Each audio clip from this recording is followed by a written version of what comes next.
I was forged in the bear market, man, and nothing can phase me now. Founder of the Bitcoin Way, Tony Yazbek. Completely no-nonsense type of guy, and after my wife, I reckon he's one of my favourite people on planet Earth. No one is operating in the interest of the American people. Only way out is to opt out. A lot of people in Australia are like, oh, that'll never happen here. In the last 5 years, we've lost 50% of our purchasing power already. I have been completely radicalized in so many ways. It's sovereign money, it's freedom money, but Bitcoin is only valuable if you hold in self-custody. Like, not your keys, not your coins. Bitcoin is like having a key to the chains that have bound you for your whole life. And they're going to try to tighten the chains and hope that you don't find the key. And I think what that means is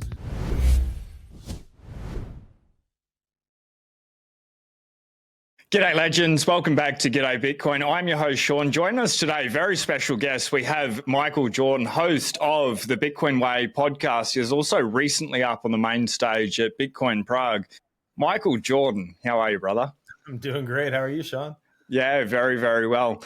This episode is going to be a little bit of meta, but for anyone that's interested in Bitcoin, maybe talking about Bitcoin, working within Bitcoin, speaking, educating about Bitcoin, mentoring in regards to Bitcoin, we're going to dive deep. But first off, you've only been in Bitcoin for a couple of short years. Was it 2020 that you entered the space? Even newer, man. 2022. I was bloody hell, baby. I was forged in the bear market, man, and nothing can phase me now. I saw, like, I was in the early days of my journey when FTX, Celsius, BlockFi, all of them started collapsing. So I'm unshakable at this point. Dude, I love it. So did you come in sort of just before that happened? So Bitcoin was up and then you went through that brutal bear market? So I couldn't pinpoint exactly like the moment I became a Bitcoiner. Certainly not like a Bitcoin maxi. I literally started on January 1st of that year studying sort of crypto, blockchain. I've read some horribly boring books on blockchain. And I was fortunate. I had someone who sort of nudged me in the right direction right before I began my journey and gave me some people to Lynn Alden, Preston Pish, told me to listen to Preston's podcast. Yeah. Trying to think if there's anyone else that stood out. I know I read the Bitcoin Standard within, I don't know, a few months of the beginning of the year, and nice. It became pretty evident quick. I think it was when Celsius and what was one of the others collapsed, maybe in like May of that year. Yeah, I think Celsius and BlockFi were about the same time. Okay, so maybe it was those two, and I had seen a couple of people like Bitcoin maxis predicting it and saying like this is a scam, it can't work. And then when the dominoes started to fall, I had to step back and I guess the Bitcoiners are right about all this. Completely started ignoring all the other crypto nonsense, went full in on Bitcoin, and been chasing hard after more Bitcoin knowledge ever since.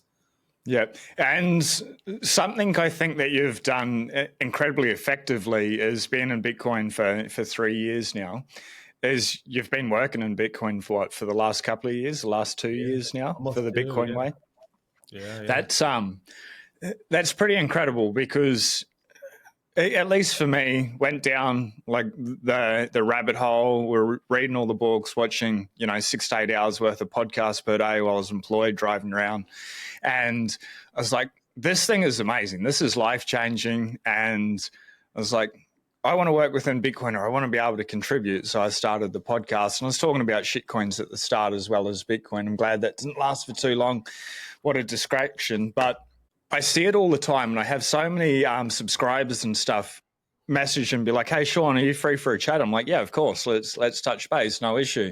And 9 times out of 10, they're like, how do I work in Bitcoin? I'm like, there's not a hell of a lot of jobs, but what are your skill set and like where can you be able to provide value? But I guess coming back to you on this, where the matter of the conversation is going to start is, how did you get a job within Bitcoin? But let alone, how do you get a job with the Bitcoin Way? Like, the way that I see it is the best company literally in the world to be able to teach people how to secure their Bitcoin. I don't know if there's any company that's better than what Tony and yourselves and the team at the Bitcoin Way do. So I guess, like, number one, what made you want to pursue a job or a career working within Bitcoin? And then 2, how did it come about with specifically the Bitcoin Way?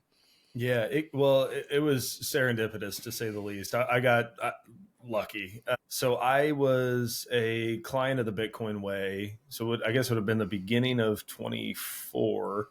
I started working with them. I'd kind of gone through this whole, I kept my keys on Coinbase, and then I found a better exchange, kept my keys there, and then I moved my coins to like a collaborative custody. I don't know, and it just became evident I was compromising on the custody, and heard Tony, as you can imagine, on the podcast.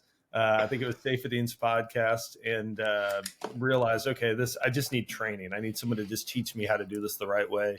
I have a semi-technical background, but I wasn't going to gamble with generational wealth and try figuring that out on my own if there was someone who does this day in and day out. So I was going through the process of being trained on how to take self-custody. And fortunately, I'd subscribed to the Bitcoiner Jobs newsletter for my background is in sales. So I had subscribed for, I guess, like the sales related positions. They were looking at the time to form like a sort of a decentralized sales team, basically. And they got a ton of applications coming in all at once. I threw my name into the hat and I reached out to them privately because I was emailing with them anyway as their client. And I said, hey, I'm working with you guys. Love the process. Would be, I've got sales experience. I was leading the sales team at an AI startup at the time. Would love to talk about this. And so they took a call with me, and pretty quickly they said, hey, we'd love for you to be like the sales manager. Like, we've got so many people who are flooding in doing this. I said, okay, sounds good. Can I give my employer 2 weeks notice, and just, out of respect. And the way that we'd sort of structured it at the time didn't end up working as we had quite hoped. We've kind of made some improvements as to how we do that now. So I was left standing with not exactly the role that I'd thought, but at the very beginning, they said, hey, could you start a podcast for us? Hey, could you? And they just started coming up with other small roles and startup. activities. You just do everything. Yeah, and we still do in many ways. So I'm working closely with marketing. I'm helping with our hiring process now. So when someone comes to me and says, hey, you work in Bitcoin, how do you go work in Bitcoin? I don't have any real tangible advice because I just tripped into it. God ordained is the only way I can describe what happened. What I will say is, as I've gone through the process of hiring and trying to help us onboard people, I think there are, if you're looking to work for the Bitcoin way specifically, there are things that you can do to stand out. And if there is any detection of nonsense, shit coining, compromise on the types of hardware that you like or play around with or anything like that, that's a red flag for us. We're not interested. There are enough people who are focused on the mission and the philosophy of the Bitcoin way that we can find those people, and those are the only ones we want to work with. Yeah. What I really like about Tony, and I was telling you, and I've said it so many times, is Tony, sort of the main face, the founder of the Bitcoin Way, Tony Yazbek. For everyone, watch his Bitcoin Prague speech. It's incredible. Oh, so good. Absolutely no nonsense type of guy. And after my wife, I reckon he's one of my favorite people on planet Earth, if not number one after my wife. Like you were saying, absolutely won't compromise on shitcoins or hardware wallets. And you see some of these Bitcoin influencers, obviously, because Ledger and Trezor have huge marketing budgets and stuff, they'll be promoting hardware wallets and stuff without shitting on the company too much, that also support shitcoins but aren't Bitcoin aligned in the slightest. And you're like, that makes no sense. Like, you're talking about Bitcoin, we've got this freedom money. Why not just promote the best thing? There's plenty of options out there, but Cold Card Foundation devices, at least they've got the basics of the Bitcoin ethos. They're open source, they're verified, they're air gapped. One thing that you said, Michael, is that you tripped into it.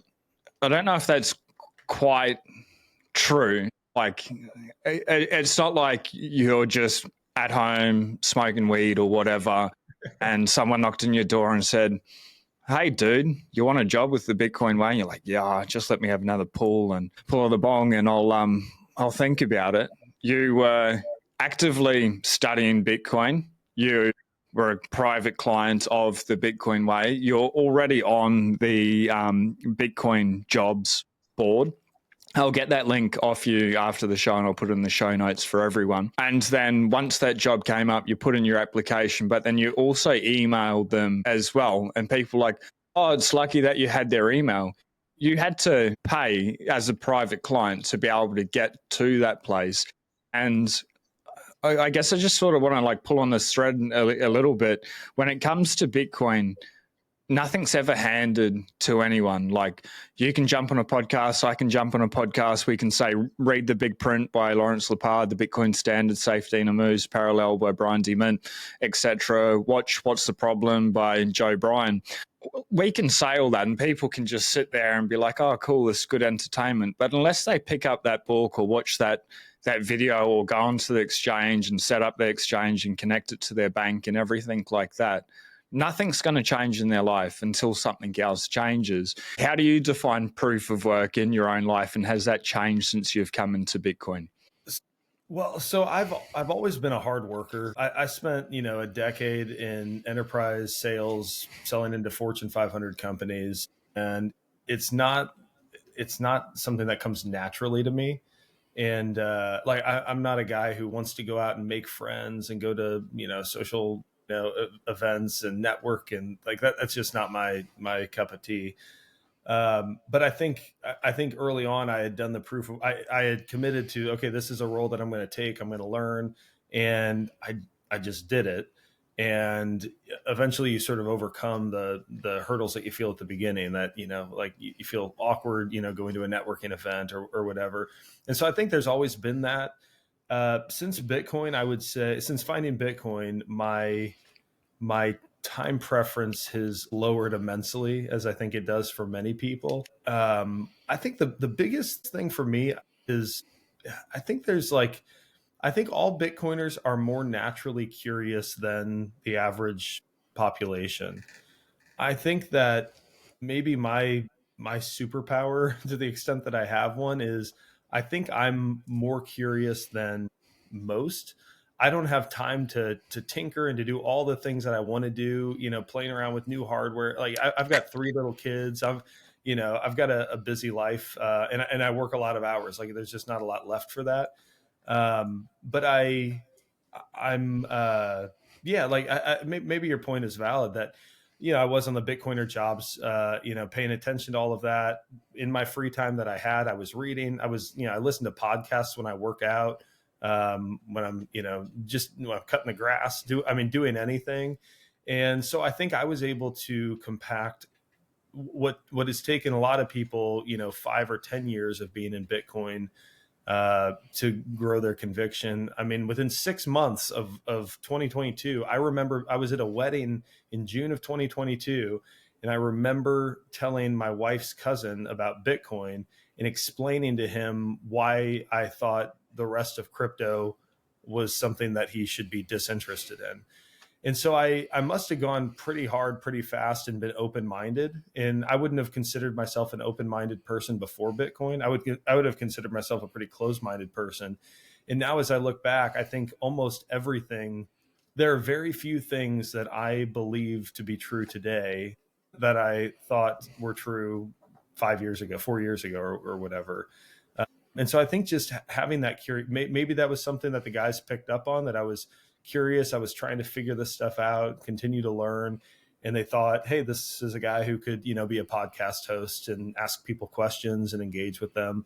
And, so I'm sure there are ways that I teed myself up for the opportunity. And I think there are ways that I did kind of stumble into it to some degree. And, a lot of, they could have ended up with a lot of other people.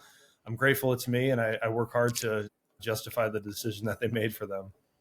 I think, talking to Tony and stuff, everyone loves you, but watching your podcasts and stuff, I tune in about every week and watch one. It's always just pure signal. It's fire. If you've still got your Bitcoin on an exchange, or you're looking to take your Bitcoin security to the next level, I've partnered with the Bitcoin Way. They offer live help for setting up cold storage, running your own node, keeping your Bitcoin private, planning for the future, using multi-sig, and so much more. They never touch your keys. They will not touch your coins. Instead, they'll show you how to buy and keep them safe. If you want to make your Bitcoin setup safer, you can book a free 30-minute call and have a chat with them. Safe Dina Moose, the author of the Bitcoin Standard, Natalie Brunel, Preston Pish, and so many more recommend the professional IT cybersecurity team. Couple of outstanding things here. You can see they've been featured in Forbes, Bitcoin Magazine, Bitcoin Prague, Zero Hedge, Simply Bitcoin, the Bitcoin Safe Dean, the Bitcoin Standard podcast with Safe Dina Moose, Bitcoin News, obviously Gday Bitcoin for a long time. They're the world experts in helping people become self-sovereign. It's not just about protecting your Bitcoin stash. Yes, they will help you do that in a very easy to understand step-by-step process. But from there, they can help you secure your data. They are your personal cybersecurity IT experts. And then step number 3 is getting a second passport, a Plan B residency. The team, very cheap, very affordable for people that are looking to take their sovereignty to the next level. You can find out more about their services.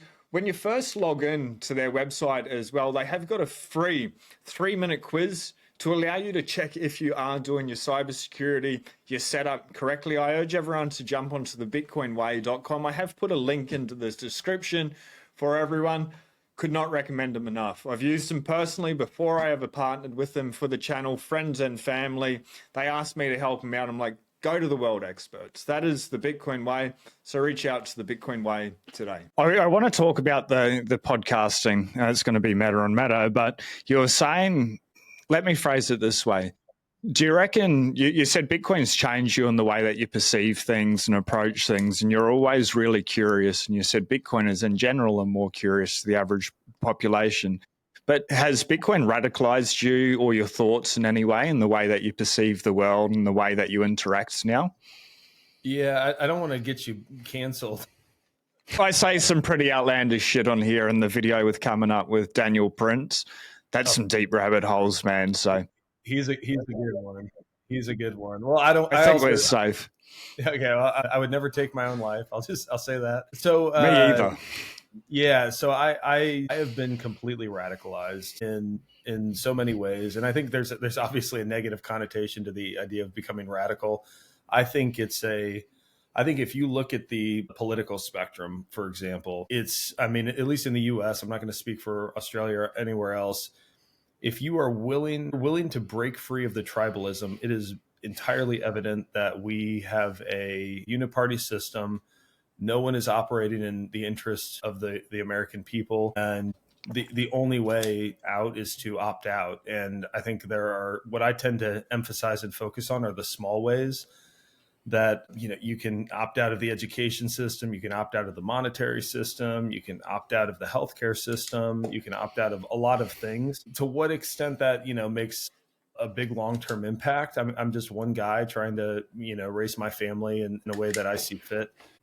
But my hope is through the podcast, through my interactions with the people in my life, we begin to build this sort of peaceful revolution from the ground up, and I get more people opening their eyes. And I think I've probably, hopefully, resonated with some people on the podcast. I think there are a handful of people in real life that I've connected with who I think have made some material changes.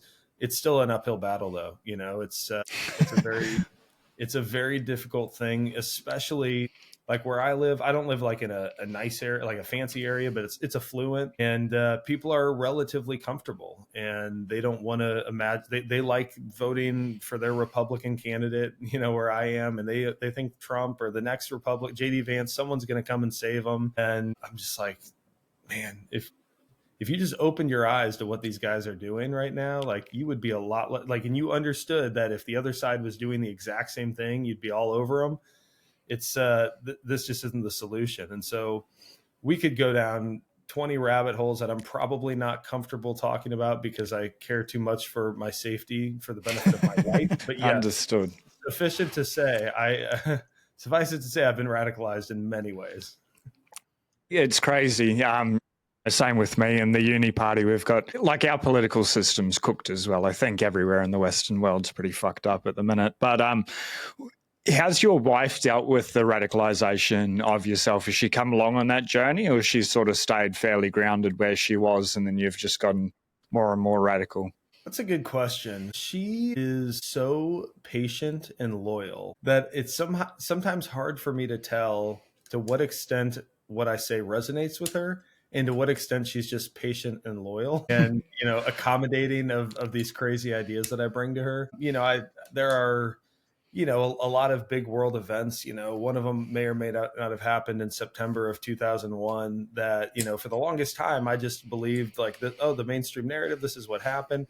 And then if you just kind of spend an hour looking into it, your views begin to change. You're like, hang on, none of this makes sense. Like literally No, none of it. that's But right. if you don't go look at it, then you just sort of take at face value whatever. In the U.S. we've got Fox News as the conservative, CNN's the liberal mainstream outlet. You just take it at face value that this is the story, this is the narrative. I think she has become more open minded to a lot of these things because what I'm able to do is like she's never going to go watch podcasts, read books, like it's just not these aren't topics of interest to her. Yeah. But if I can talk to her for 20 minutes or 30 minutes and kind of go through the evidence that I've uncovered, she's a hell of a lot smarter than me. And so it becomes easy for her to like she's forced as someone she's talking to someone she trusts, she's forced to at least confront the reality that maybe there's more to the story and that everything she's been told is not the case. Where I'll say she's been particularly made, in my view, a lot of progress is we've got 3 young kids with health. We're done vaccinating. Our kids don't have like a normal primary care doctor. We're homeschooling now. I was going to ask about that. Cool. We can get to homeschooling. And so she's woken up to that a lot. That big pharma, big food, they hate you. They don't want your kids to be healthy, and that's been fortunate because I would impose that on my family. At this point, I'm so far radicalized that I would impose no vaccines, no Yeah. none of that on my family. The fact that she's gotten on board has made it much easier, obviously, for us to be in agreement on some of these things. That's interesting. Like here in Australia, they hate strong men, just in general. They're just you're toxic and they want men to be feminized and they want them to be weak and disempowered and stuff. And you said, that you would impose it if you had to. Obviously, I think that's the right thing as well, not in a violent way or whatever, but this is the right way. These are the rules under the house. We're going down that path. Has that been something that you've grown into through Bitcoin, or you're already sort of that way inclined and it's just the conviction of Bitcoin and everything you've learned that's really allowed you to be able to hold that line? So I think that I think Bitcoin has probably changed that a lot for me. I've always been rather traditional. Like, I don't think if you ever asked my wife or I, who's the head of the home, we would ever disagree that it's me, right? Something I've noticed though in the last few years, I don't know exactly what it was that triggered it. A year or a year and a half, 2 years ago, I went out and bought a motorcycle, and I told her I was buying a motorcycle, and she didn't want me to buy a motorcycle, but we never even had a conversation about it. Like, I just told her like, "Hey, I'm going to pick up a motorcycle, on Saturday or whatever." And like that was that. She wasn't happy with it, but I really and like in general, that's not the way we operate. Like, I don't just impose my will on everything. Yeah. My view of marriage is you try to be as democratic as you can, come to an agreement on every possible thing that you can, because that's going to bring peace to the home if you can do that. And the important thing that you can do is find a spouse who generally agrees with you, generally understands the roles that you've adopted. And when you have those one-off moments, that's when you need to know who is actually in charge here, because someone has to make the final call. And I have friends who are, they have all sorts of marriage issues, and it's like they're negotiating everything. And it's like, who gets to make the final decision? Because this could be put to bed if one of you could just make the final decision, but instead you're going to Yeah. bicker about it for the rest of your life. And to me, that makes for an unhealthy marriage. Like what my wife and I have is a healthy marriage, Yeah. like we don't argue hardly ever. Like there's just nothing to argue about because we generally agree. And if we don't agree and I have a strong conviction on the subject at hand, I will make the final call. And, if that were to be vaccines or homeschooling or any of these things, that's what we would do. And that's what she signed up for. And that's what I signed up for. And I think Bitcoin has probably furthered my confidence that some of these traditional values that we've gotten away from are exactly what we need to be moving back to. So I would say my marriage has gotten stronger since Bitcoin because of that. I love that. I definitely want to come back to the homeschool, and maybe we'll come back to the vaccines. But of most interest, it's something like I've had Walker, America on, Nico from Simply Bitcoin and stuff. And you'll bring on other podcasts or Robin Sayer and stuff. And you're like, before the conversation, I don't want to talk about being a Bitcoin podcast and stuff. So I've actively avoided doing that. But I think like the theme of this conversation, working within Bitcoin, putting in the proof of work, it probably could be very helpful for some people that are potentially thinking of what can they just do? Because there's no permission to start a podcast. You pull the phone out of your pocket and you can talk to it, and then you can post online, Google, YouTube. They can shut down your account if they don't like what you're saying. But there's really like very little barrier to entry to be able to do it. And it's something that takes a while to be able to build up, but it's something people can do instantly to be able to contribute to the conversation of Bitcoin. What's that journey been like for you? Like you went into the Bitcoin way as a sales manager. That was the mindset, the role. And they're like, start a podcast for us. We interrupt this video to bring you a really quick PSA. How safe and secure is your Bitcoin seed phrase? So many people still hold their 12 or 24 words on paper. Then they sort of upgrade to something like this. This is a titanium version. It does hold all 24 words, but look how big it is. This device, this revolutionizes it. It changes it. It makes it so much more secure. What this does, you can see there's a 1-inch washer on there. It comes with these punches that are almost microscopic. They give you a magnifying glass to be able to see the end of them because you really can't read what that says. And then they give you titanium washers, nylon washers. Think about this for x-rays, body scanners, metal detectors, border passes just around the house with the metal detector one, stainless steel as well. These are great for hot wallets. The titanium, it's going to survive a house fire. But this, compared to this, look at the size difference to it. You could fit 8 of these on this one plate, yet it still contains all 24 words. Imagine how easy that is to be able to hide. Now, the team have given a discount code for everyone. There is a link below. Now, back to the show. Yeah, it was. I was a bit nervous at first because it's not something I probably would have proactively done on my own. But the one thing I've been grateful so far in my journey at the Bitcoin way has been I haven't said no to anything. And so, like last year or earlier this year when they asked me to speak at BTC Prague, it was kind of optional. It was sort of thrown to me because just some circumstances, the logistics didn't work out for someone else, and they said, "Hey, do you want to go speak in front of 2,000 people on the main stage at BTC Prague?" And I just said yes. And the reason was because I knew that if I didn't do that, and that was my chance to speak at BTC Prague, and someday we reach hyper Bitcoinization, and everyone's looking back at 2025 as the early days. If I said, "Oh, I could have, I could have been on stage, but I didn't want to, or I didn't know what I'd say," I knew I'd regret it. The same thing was true with the podcast. As soon as they asked me, the last thing I wanted to, first of all, say to my brand new employer was, "Yeah, I don't know." But I knew this is a great opportunity to talk with some of the people who I've been listening to on podcasts. I've been reading their books.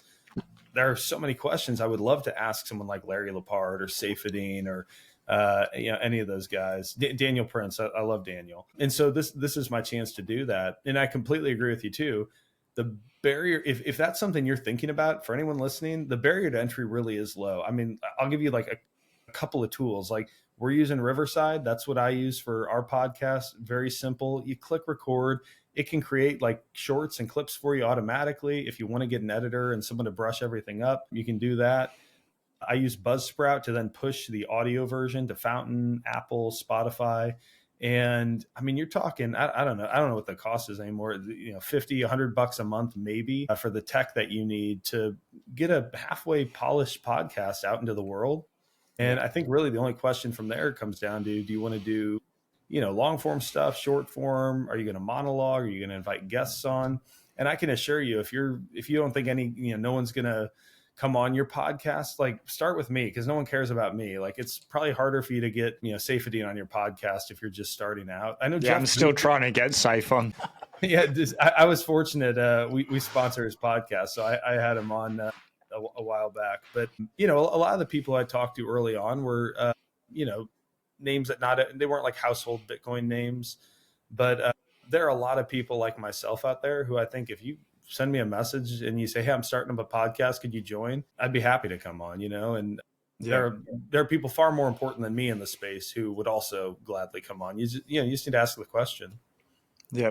Yeah. I remember when I went Bitcoin only, I don't know if it was my first Bitcoin podcast, but it was like really early. And I reached out to Natalie Brunel and said, maybe I'd done a couple or whatever, but I'm like, it seems like there's so many men in Bitcoin. I'd love to be able to get like a female perspective on it. Would you be interested to come on the show? And she's like, yeah, sure. And I'm like, whoa, like this is amazing. She's got one of the biggest Bitcoin podcasts and just said, sure, straight away. A little bit of other tips and tools that may be able to help people on this as well is like take Michael up on that offer, take myself up on that offer, just reach out and send those texts, but do it strategically. Like this is all a game, or life's a game, or whatever. And the way that I've found it and starting out is if you go for someone like Safedine straight away, they're so busy, they get all these inquiries and stuff. But if you start with like Michael or myself or whatever, and you can be like, hey, do you have anyone else that you think might be interested in talking on the podcast? If they had a good experience, they may be able to lead you to that person. Or once you've had that on and then you've posted that podcast, then you can reach out to someone that's maybe a tier higher, even though Bitcoin's like fairly neutral.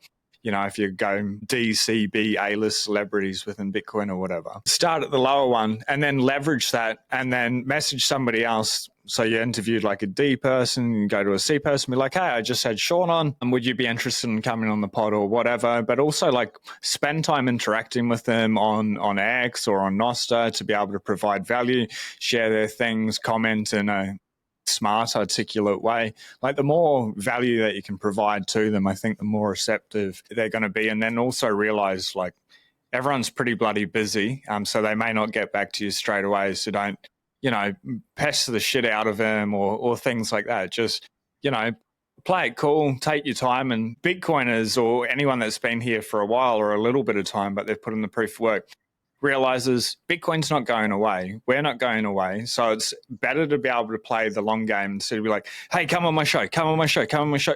You haven't replied to me, fuck you. And like, I'm out, and then you're going to ruin that chance. But then they're going to talk to somebody else and then you get a bad name and stuff. It's better just to take the time and play it safe. What are the other opportunities out of the podcast, directly or indirectly, that have come across? Because obviously you've got the opportunity to talk to the best and the brightest people within Bitcoin, which pretty much translates to some of the best and brightest people or thinkers in the entire world. So opportunities that have come just from meeting some of these folks, talking to some of them. I mean, there's one of the things that's cool that we do, and I'd encourage anyone who is just finding out about the Bitcoin Way, go to our website, www.thebitcoinway.com. Subscribe to our newsletter. I was going to say that is so good. Yeah, so the newsletter is great. Comes out every Sunday. It might be Monday for you, but Sunday that gets sent. And one of the things we'll share with newsletter subscribers is like webinars that we have. So something we do once a month, usually about once a month, is we'll have someone on. Like we've had Larry Lepard, we've had Natalie, we've had Safedine, handful of really, really smart people, big names in the Bitcoin space who have come on, and we've done a sort of a variety.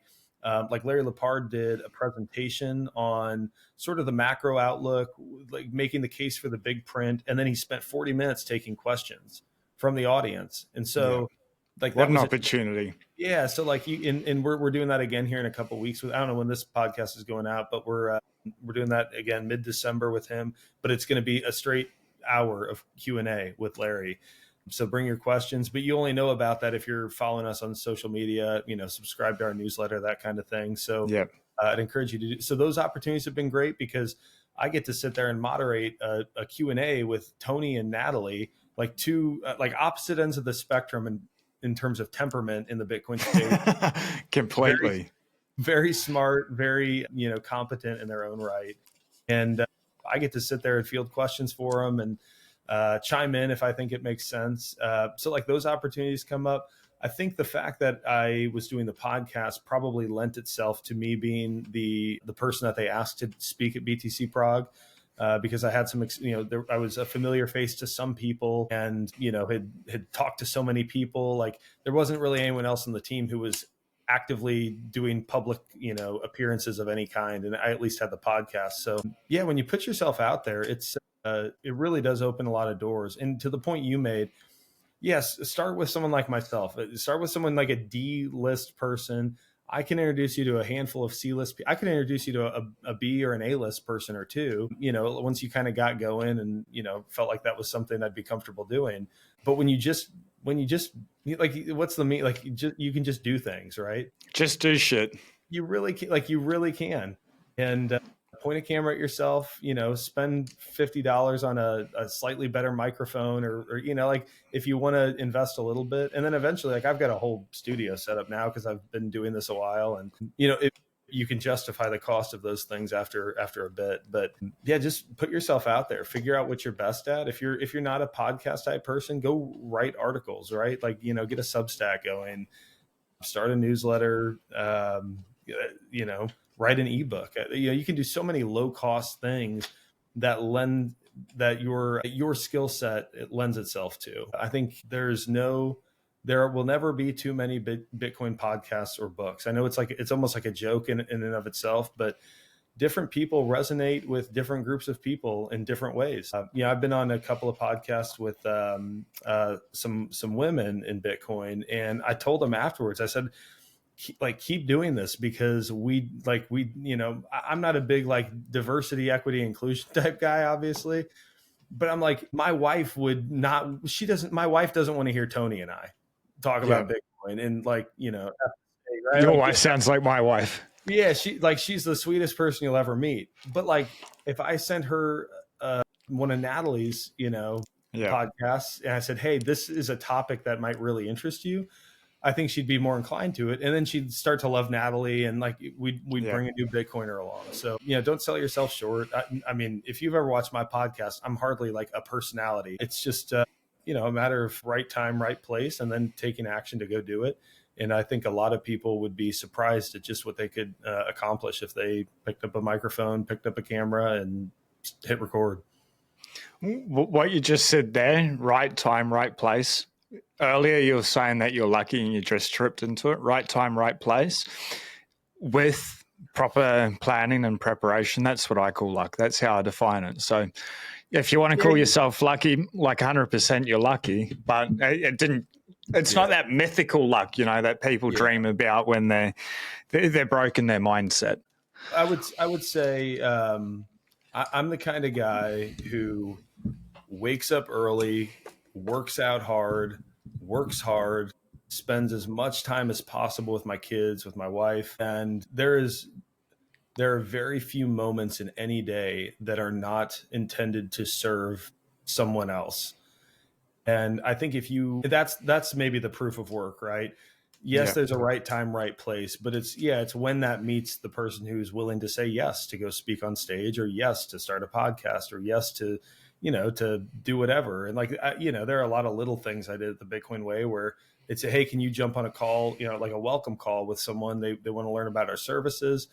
We think, and you've been through the process, enough. And I say, yes, yeah, I'd be happy to, help. And who's more credible than someone who's gone through the process and, sort of gone on this journey of coins on an exchange, coins in collaborative custody, and now, pure self-sovereignty. So, I think just saying yes to all of the important things and all of the opportunities that come your way. And if it doesn't stick, then, find the next thing to say yes to.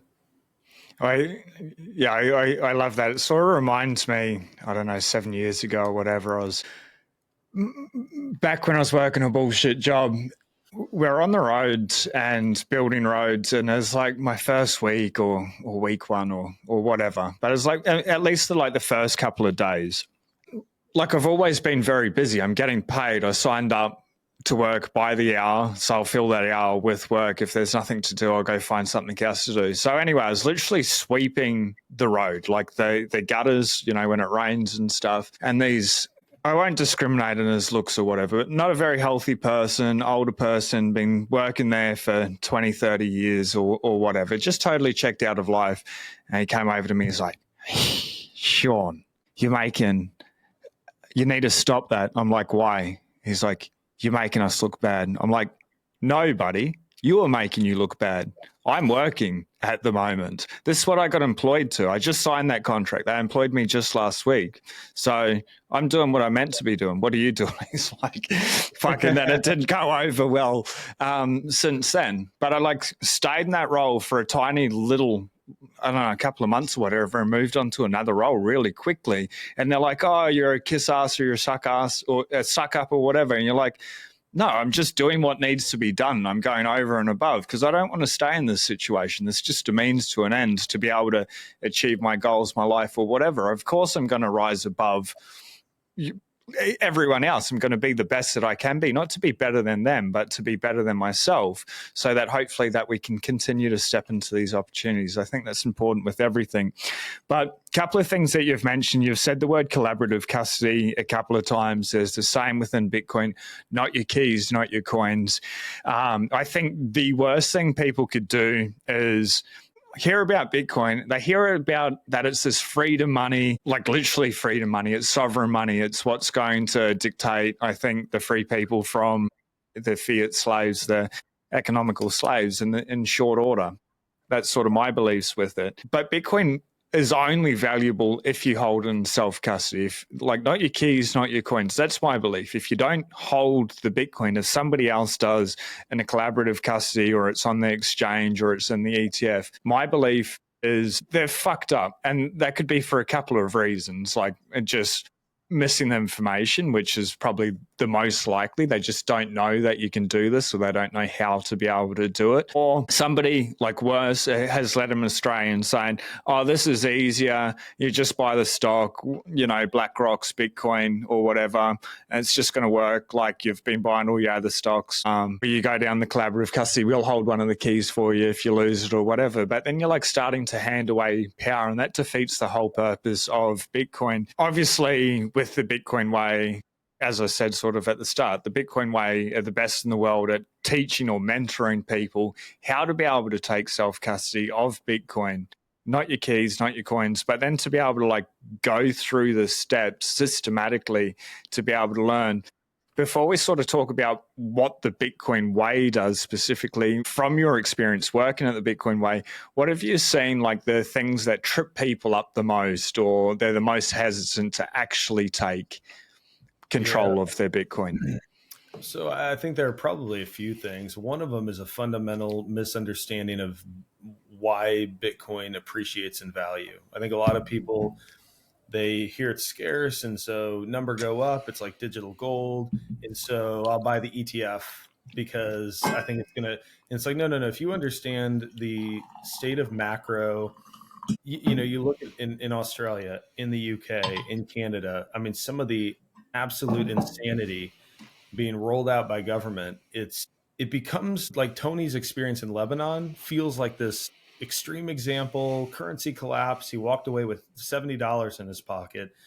And what people don't realize is that yes, it started with Lebanon, but nobody is immune from that. Like you have to begin to recognize that the same dysfunctional policies that brought Lebanon to its knees are already in place in all of these other places. It's central banking, it's money printing, corrupt politicians. You go down the line, and you have to realize that the music stops at some point for everyone, I think. And I don't know if that's in 2 years or 5 years, 10 years or 50 years, but it doesn't really matter, because when you begin to recognize the corruption, the fact that there's no one coming to save you, and like you really internalize that, you become obsessed with self-sovereignty and wanting to hold your wealth and wanting to educate your kids yourself and wanting to do all of these other things that we could get into. It becomes obvious, like every day the decisions I make, and I don't mean to go on a tangent, but there are a lot of things that I don't do because I feel like if I did them, I would be casting a tiny vote to institutions that I want nothing to do with. And like the example I always use is like I literally have not eaten dessert in 3 years. Let's Like go. I That's never pure like, signal. and it's in the reason is because if I open that, I don't know what you guys, if you guys have, do you have Oreos in Australia? Yeah, With we sure cookies? Yeah. do. So man, I used to be able to pound some Oreos, and Yeah, haven't eaten any of them in 3 years. And the reason is because I don't want to fund with any of my value that institution that is trying to poison me, and then the people on the back end who say, hey, we got a pill to fix the fact that you poisoned yourself, and then the yeah, healthcare system that says, hey, now that you're fat and obese and you need to go do these medical treatments or whatever, like I want nothing to do with it. I want to yeah, completely opt out.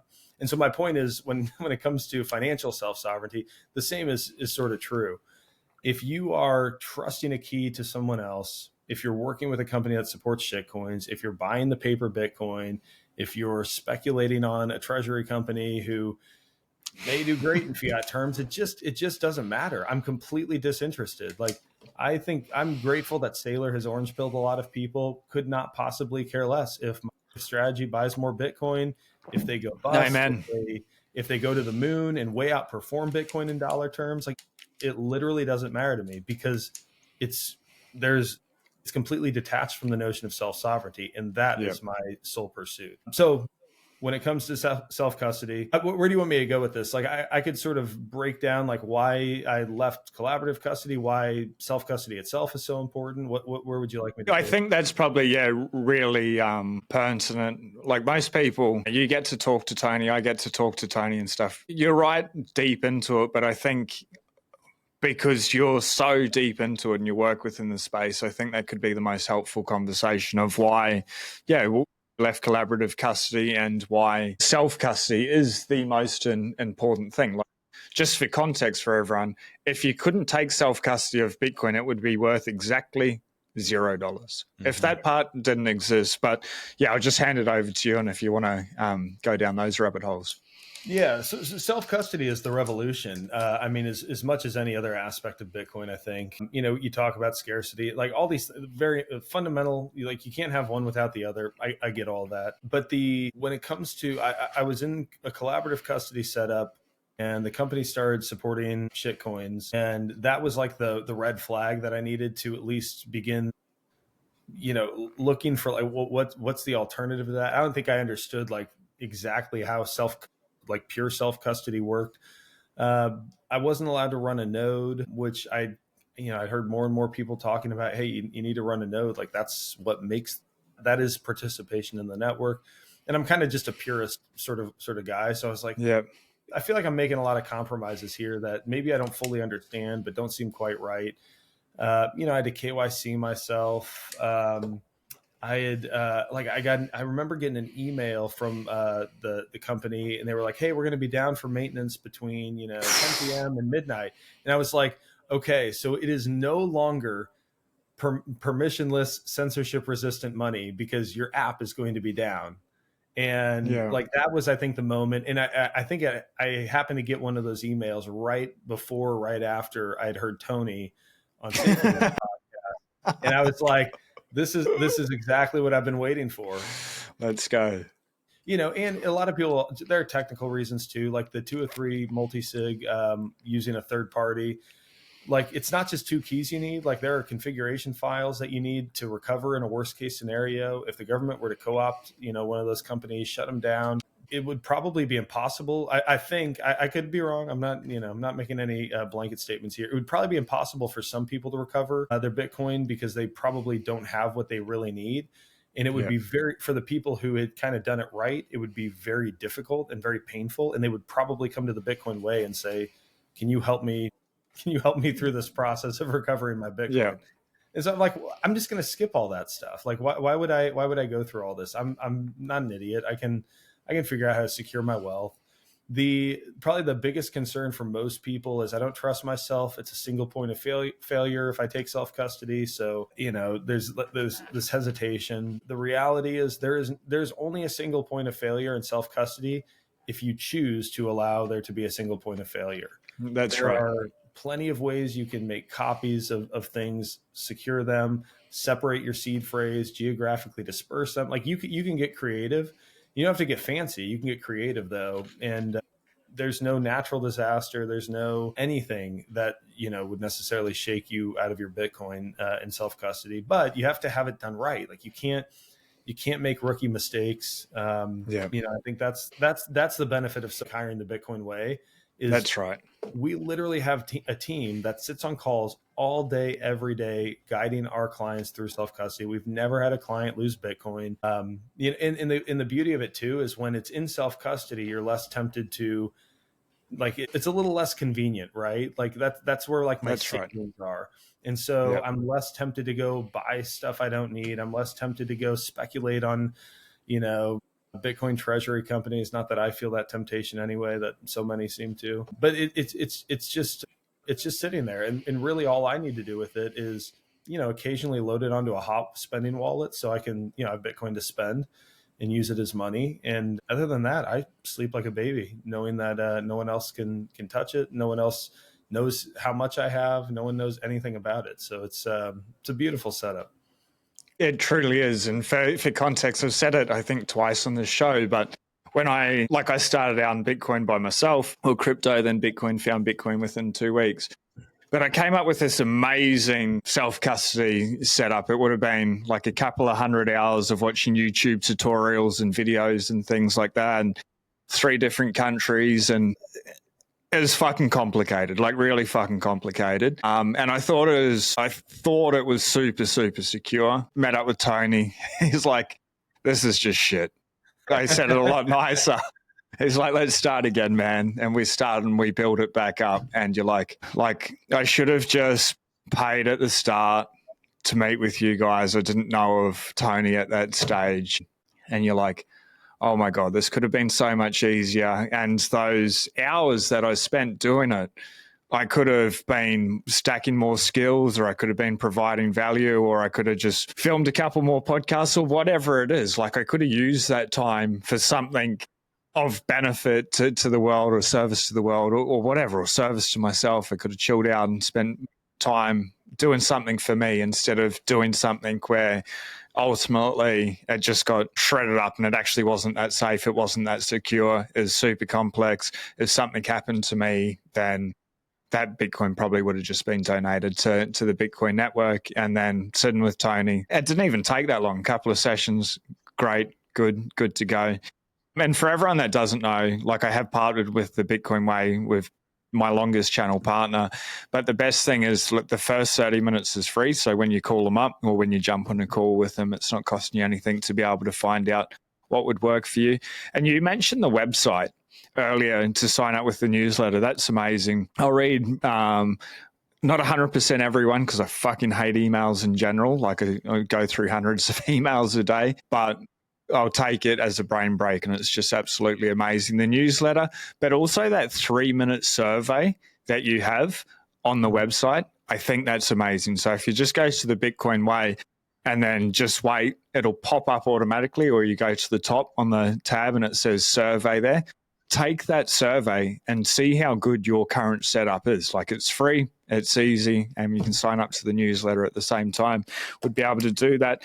Let's, I've got my interest in Bitcoin treasury companies is that I don't understand why people would do it, and for a couple of reasons. It's not Bitcoin and self-custody, like you were saying. If it's not Bitcoin and self-custody, it's not Bitcoin and self-custody. I think that's how you win the game of life. You win the game of Bitcoin. It's Bitcoin and self-custody. It's aside from that, say like you make all these fiat gains over the next 3 to 5 years, and your 10x or your 100x your Bitcoin of what Bitcoin would just be. But then you go to sell and you get paid out in fiat, capital gains, you deal with that, but you've got all this cash here. What happens if at that stage in your local jurisdiction, you can't buy a large amount of Bitcoin and put it into self-custody? What if they stop it at that stage and they only allow the banks to be able to custody the Bitcoin on your behalf if you're going through traditional exchanges? That's what I fear with these Bitcoin treasury companies.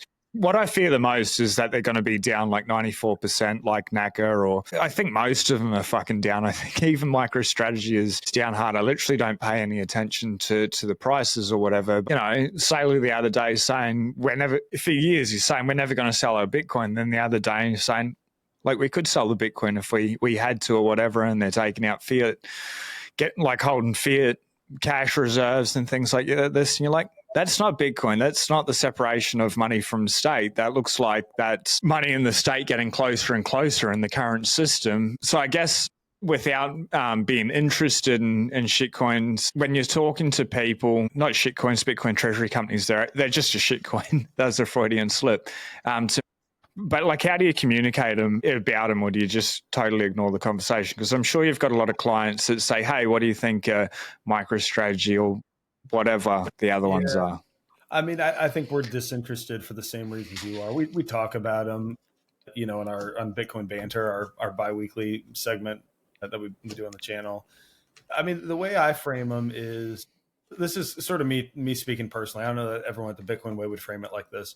I think of saving, investing, and speculating. And saving is what you do with Bitcoin and self custody, right? Like when you have conviction, you understand it. Like you just stack sats, you stay humble, you stack sats, and that's my savings vehicle. If I want to invest, it means I want to seek, you know, outsized returns in something that I understand, I'm going to put sweat into, I'm going to, you know, like, I have a fundamental understanding, but I also recognize that it's a riskier, like starting a business could be. I mean, even like, I don't view like real estate is uninteresting to me, but like, if you're like, hey, that, you know, for cash flow purposes, like I need to, you know, pay my bills, you know, you could say, hey, I live in a, you know, I know a safe jurisdiction, you know, in a college town where lots of people need to rent, you know, like that could be like an investment that you make, and you understand that you've got counterparty risk, you've got local ordinances to abide by, but for you, the risk that you're taking, you understand it, and you choose to pursue it anyway. Speculating then is, in my view, you know, I don't know much about it, but there's a lot of hype. I don't want to have the FOMO of missing out on this, so I'm going to dump some money into it. I think the treasury companies, I think there are a handful of people who are investing in treasury companies. I had Mark Moss on our podcast. I think Mark Moss is investing in treasury companies. I'm not a finance guy, so this stuff is, I don't get it. He does. Like, he is a professional investor. That's right. Very well as an investor, and he has conviction in certain treasury. I think, I'm not going to speak for him. My understanding is he has certain convictions and, you know, in a few treasury companies. I don't care, because I don't think treasury companies push the ball forward for Bitcoin, and it's not Bitcoin. And so why would I invest in a treasury company versus Nvidia or Apple? Or it's all the same to me. It's just a bunch of fiat companies.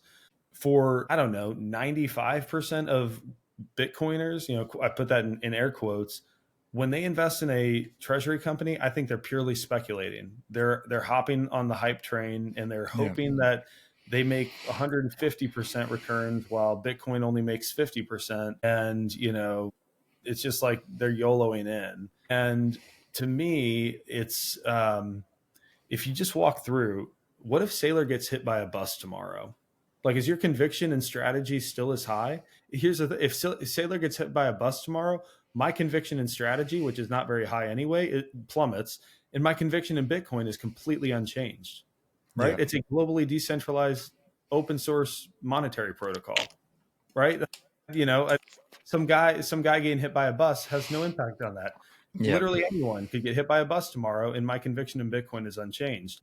So there's managerial risk, there's operational risk, execution risk. So, you know, you like, now it appears as though he said never sell your Bitcoin, and now they might need to sell some of their Bitcoin. You know, that's fine if they think that's the prudent financial decision for the company, but is that what you as an investor or a speculator signed up for? Probably not, because all you heard him say for, you know, 5 years now is never sell your Bitcoin. You've got confiscation risk. I think, you know, 600 plus thousand Bitcoin looks very appealing to a government that's almost $39 trillion in debt. And if they believe that's going to be a wave of the future, it's trivial. They did it in the 1930s with gold. It would be trivial for the federal government to intervene and just confiscate Bitcoin from Coinbase, Fidelity, whoever's custodying for Strategy. To your point, it's everything's KYC'd, right? You're operating through brokerages. You're only getting access to number go up. Like, dude, we could spend an hour on the counterparty risk here and the Yeah. downside of these products. Maybe you win. Maybe you beat me in fiat terms, but you sure as hell aren't beating me in self sovereignty terms, and that's the Yeah. metric that matters. And to me, maybe you just care about dirty fiat and you want to, keep propping up the system. That's not the game for me. So treasury companies are just completely uninteresting, personally, and then frustratingly a distraction, I think, for many, as I watch, quote unquote influencers talking about, oh, they missed the boat on Naka, and it's like, did you? It's trading for, like, yeah, like, so you should, hopefully you're glad you didn't get in at $25 now, because it's trading for what, 50 cents or something. I'm not, again, Yeah. not tracking it closely, but I see the numbers from time to time. Yeah, your thoughts are very much aligned with mine. Talking about Bitcoin treasury companies like we did just then, that's where I find the interest in it, because it's not Bitcoin and self custody, but to actually go down the rabbit hole or whatever. But I like that, saving, investing, speculating.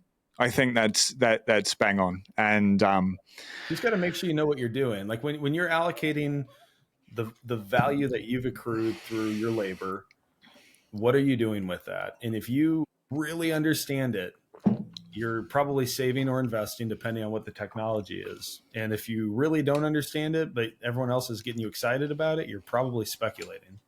yeah, the majority of most people. And I don't know, ladies and gentlemen, it's your money, it's your choice. Do as you wish, but just try and get as much Bitcoin and self custody as humanly possible. I give you 3 years, maybe you got a little bit longer. Earlier, we were sort of saying you're talking about Tony in Lebanon and what happened with him with the currency collapse. And a lot of people in Australia are like, oh, that'll never happen here. And my first reaction is like, fuck, that won't happen here. Because in the last 5 years, we've lost 50% of our purchasing power already. Like, we're already there. It's just not accelerating as quickly. But, if you had 100 grand 5 years ago, you still got 100 grand in the bank, but it was buying $50,000 worth of stuff. That's a huge issue, in my opinion. And I think it's only going to accelerate and get worse and worse and worse. As the currencies around the world collapse, and the debts grow higher and higher and higher, what do you think is going to happen from governments around the world? Because they're going to see and they're going to know that a lot of people have Bitcoin in self-custody. Are they going to try do a 6102? What type of scenarios do you see playing out as things get more desperate for the state? I think that I don't know if I would bet on a 6102 or not. I mean, it's on the table. Like, I'm not writing it off. I think that what governments are going to do is they're going to try, like, Bitcoin is like having a key to the chains that have bound you for your whole life. And they're going to try to tighten the chains and hope that you don't find the key. And I think what that means is stable coins are going to turn into CBDCs if they don't just overtly roll out government issued CBDCs from the start. I think stable coins feel like a nice trap that they could pull people into, because you associate it with crypto and decentralization, not realizing it's just a centralized entity that's already censoring transactions. I'm talking about you, Tether. I was going to ask, that just happened recently. Like, it's happened a lot with Tether, but wasn't it just last week that they censored some major transactions? Oh, I don't know. I might have missed that, but I think I don't think that's something they shy away from. I think they would, they will share that they worked with law enforcement. I think they've pulled back certain transactions, even sort of like Ethereum did. Wow. But I think most people, they think of it as it's crypto, so it's decentralized, right? I've heard that word a lot of times, and so it's much easier for people to. And Tether is extremely efficient as a system, right? Because it's centralized, it's very easy to actually send dollar denominated value around the world borderlessly, not permissionlessly, obviously. But man, they co-opt one of those companies, and like Tether, with a massive market share, and suddenly everything you do is surveilled, and they get to decide if you've driven your car around too much, flown too many miles, ordered too much beef, like, I mean, pick it. And like, those are the ways that I think they can very easily retain people in this sort of digital prison. And I think it happens slowly. And I mean, it's the frog boiling in water kind of thing. I think you don't even know. And then one day you wake up and the water's at a full boil and it's too late. Like the on ramps, the off ramps to Bitcoin are closed, or it's been criminalized in some form or fashion. Yeah. And, Bitcoiners are living their best life, in something of I hate to say black market, but, just sort of operating kind of independently of the rest of the world, and everyone else is. And the parallel economy. Yeah, very much in a parallel economy. I haven't seen the movie. Tony keeps referencing Elysium. Is that a movie? After Tony referenced it like a couple of times, I've watched 2 movies on this TV screen. Okay. Like, all it does is show my logo, and holy moly, what an incredible movie. But yeah, I feel exactly like that. After Tony kept saying, he's like, it's going to be like Elysium. And I'm like, what's Elysium? He's like, it's a movie. If you're not seen it, I'm like, no. He's like, oh, you better go watch it. If you haven't seen Elysium, well worth your time, Michael. It's great. I'm not a movie guy, but neither am I. Dude, I haven't even seen V for Vendetta. Like, I think I've seen. Neither have I, actually. Oh, really? Okay, I've seen The Matrix. That's like the only Bitcoin movie. I've seen The Big Short. I think that's it, though, in terms of Bitcoin movies I've watched. Yeah. But yeah, no, I think that's probably the way. Unfortunately, it's going to go. And the question is, how many people can we get dialed in on this before you're just out of luck? My hope is, and I say that, I think over a long enough time horizon, I think Bitcoin brings a new wave of prosperity and freedom to the world, because eventually, even if you're in sort of fiat chains in this hypothetical future that we're talking about, if you're someone who can provide value to the world, and I have Bitcoin and you would love to earn Bitcoin, and you have something like truly valuable to me, I'll pay you in Bitcoin. Like, that's what I have. That's right. And then now that person has some Bitcoin. And then if there's another fiat slave who can, provide them some value, they'll take Bitcoin as payment. And I think it begins to sort of, my friend, Daniel White, I don't know if you know Microseed. Yes. Yeah, so I've partnered with Microseed. It's the fucking greatest thing in the world. It's so good, man. Yeah, it's amazing. There's a discount code below for everyone. It is just phenomenal. 12 or 24 words on a 1-inch washer. That's a 1-inch washer. It's amazing. But anyway, Daniel has he sort of frames it as Bitcoin is the antibody that is slowly overtaking this. It's like biological system that we think of as the global economy, I guess. And it's funny. He and I, like, he's one of my favorite Bitcoiners. We tend to disagree every time we talk about. But I think he's onto it with this. I think how he views it playing out versus how I view it will play out in the future are a bit different. But I do think like Bitcoin will ultimately serve as the antibody for this diseased body that is the global economy today. When you first said Daniel's last name, when I think of Daniel, I just think of Daniel 21E15. Yeah, like every time. Yeah. I'm like, who the hell are you talking about? But yeah, what a guy. If you haven't seen that podcast Robin Sayer and Daniel and I did together, as fun as. I agree with you, and like that point of not being able to get Bitcoin in self-custody, I truly give it 3 years. Like, if you're wrong or I'm wrong, but people have Bitcoin in self-custody, it actually doesn't matter. Like, it's still number go up technology, it's sovereign money, it's freedom money. So you get all the benefits of that. But if shit does hit the fan and it turns into George Orwell's 1984 or whatever, it's too late a day after or an hour after. You can't possibly do it at that stage. So you're better to be, a couple of years early, or you could be a couple of weeks or a couple of months early. Like, who knows with the political landscape at the moment? Like, politics in Australia are pretty crazy. What we see in regards to the US seems pretty crazy. The whole world just seems pretty crazy because it's based on fear, and I think it's going to get worse.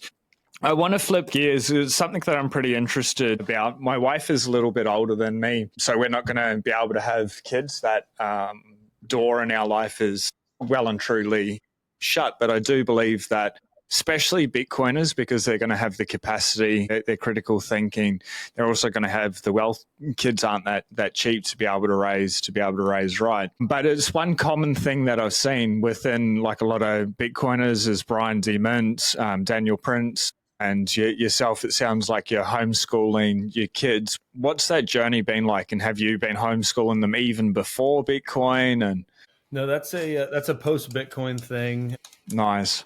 I think we would have been interested in it regardless. I think we're all in at this point. My oldest is only in first grade, so she's 7. So we're still very new. Like we're really only 2 years into the homeschooling journey. One thing for me that we kind of talked about the I guess the division of labor between my wife and I, and the more I sort of learn and grow in my conviction about a number of things, and hopefully, I, as much as I'm happy with self-sovereign money, eventually I'd love the number to go up just because it would allow me more financial freedom to spend time with my son. So he's almost 5. And I think boys and girls need to be educated differently. I mean, I think the basics of I reading, agree. writing, all that stuff, I think is great. One of my concerns I told my wife is, I can't believe, dude, I can't believe I'm saying some of this stuff on a podcast. I'm usually a little more measured. I said, my problem. So right now, my son is in like preschool. So he goes to like a small private school. The values aligned, like a couple days a week for a couple of hours, sort of thing. It's Yep. like fun for him, socializing, that kind of thing. But once next year when he starts kindergarten, that's when we start homeschooling him. But I told my wife, I said, I don't I don't know what the breakdown is, but basically like 90% of teachers are women. And I was like, that's awesome for my daughter. Like that, great. Like I want her to learn from, first of all, my wife, first and foremost. I want her to be like my wife and not like some other woman. But in general, like at the little school that my son goes to, perfectly comfortable with the character, the philosophy of the school. I don't have an issue with those women interacting with my daughter on a daily basis. But I'm obviously happy that we're not anyway, and she's homeschooling. I was like, I don't want my son going and being taught all day, every day, and influenced for 7 hours a day by women. Like that's like I want him to be influenced by men, predominantly good men who want his, the best for him and expect the best from him.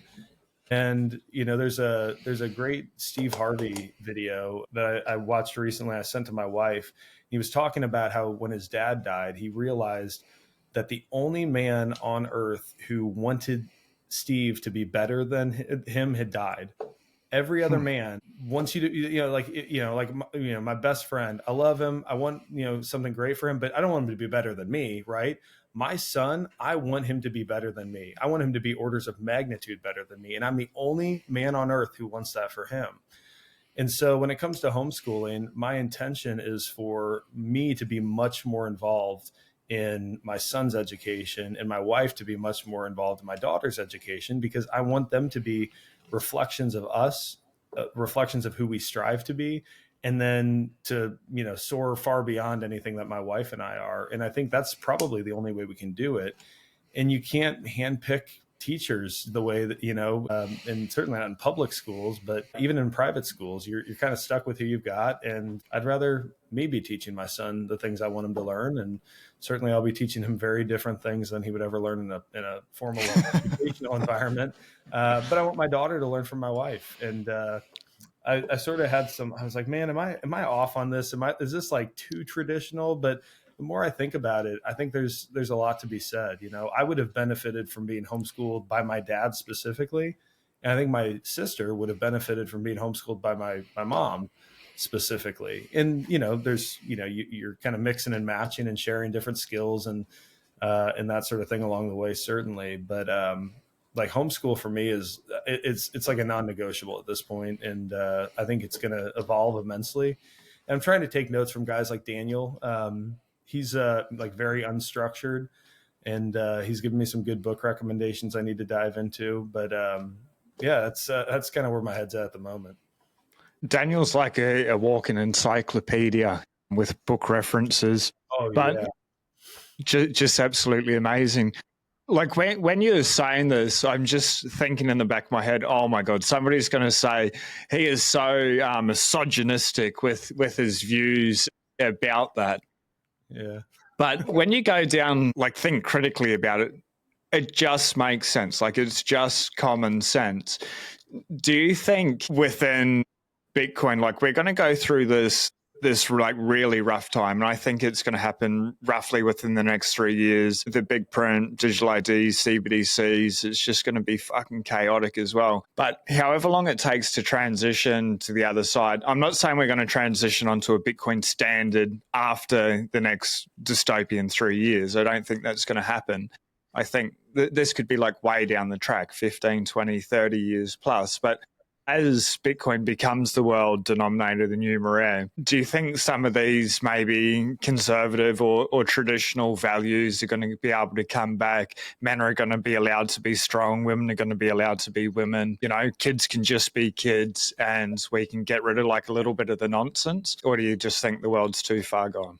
No, I think it'll be a requirement that we vacate some of these nonsensical first century ideas, because I think at least when we reach a Bitcoin standard, the only way to earn a living is to be competent, is to provide Yeah. real world value. And today, you can get by with not providing much real world value and still be employed and get health insurance and save a little bit. And I think on a sound money standard, that no longer becomes an option. I think it's going to be a painful transition, because there's going to be a generation or two of people who are still alive of working age when that happens, who haven't acquired any skills, Yeah. and now are suddenly trying to figure out what do I do. No one's going to part ways with their Bitcoin for anything I have to offer, and it's going to be messy. Yeah. But I think on the other side of that is a generation that grows up realizing I can't be fat and weak, and I can't be stupid, and I can't spend my entire life just playing video games and eating whatever I want to eat, and because no one's coming to save me. Like right now, there is someone kind of coming to save you, right? Like they'll That's shoot right. you up, they'll shoot you up with Ozempic, or they'll send you a welfare check or whatever.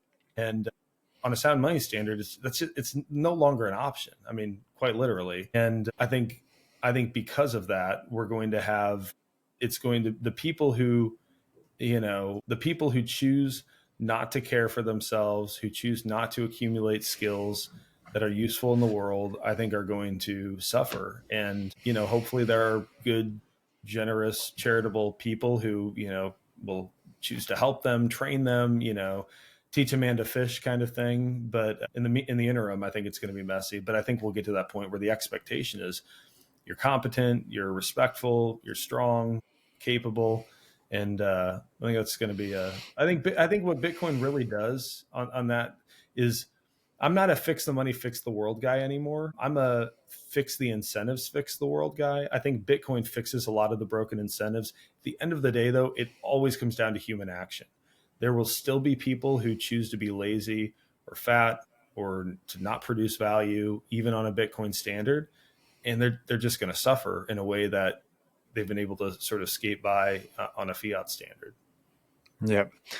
I guess on that note, ladies and gentlemen, get Bitcoin into self-custody. If you want to connect with the Bitcoin way, again, the first 30 minutes is free. I've linked them at the top of the description. They're always the first link. But Michael, I just want to hand it over, take a minute or so if you've got a final message for the audience, anything top of mind, and we'll see everyone on the next video. Yeah, well, first of all, Sean, thank you so much for having me. It's been a blast. I think I've opened up on this podcast more than several of the others. Hopefully, you don't get canceled, and hopefully, people aren't too hateful. Yeah, well, first of all, I'd just love to say, follow me. I'm mostly active on X, Twitter, whatever we're calling it. It's at the other M Jordan. If you want to link to that in the description, I will for sure. I'll put all your links. Go check out the Bitcoin Way. As a client turned employee, I can't say enough good things. I've never been happier in my work, and it's not just because I like the guys. I love the guys, but what we're doing is, I think, something truly special and incredible. Everyone should take full self custody of their Bitcoin. And the last thing I'd say is, we talked about treasury codes and all the noise amongst the little bit of signal. What I always like to say is that the yield on Bitcoin is freedom. Love it. when that begins to resonate and you internalize that, I think amazing things happen. Your life changes for the better. And I hope everyone listening can reach that point. Mate, it's been absolutely amazing. I have second that wrap up there. But for everyone out there, all Michael's links are below. Connect with the Bitcoin Way. The free survey, it's freaking amazing. It's just do it, find out where you stand with your self-custody setup, the newsletter, and then, of course, go out, do something nice for yourself today, for somebody else out there. Be blessed. Peace.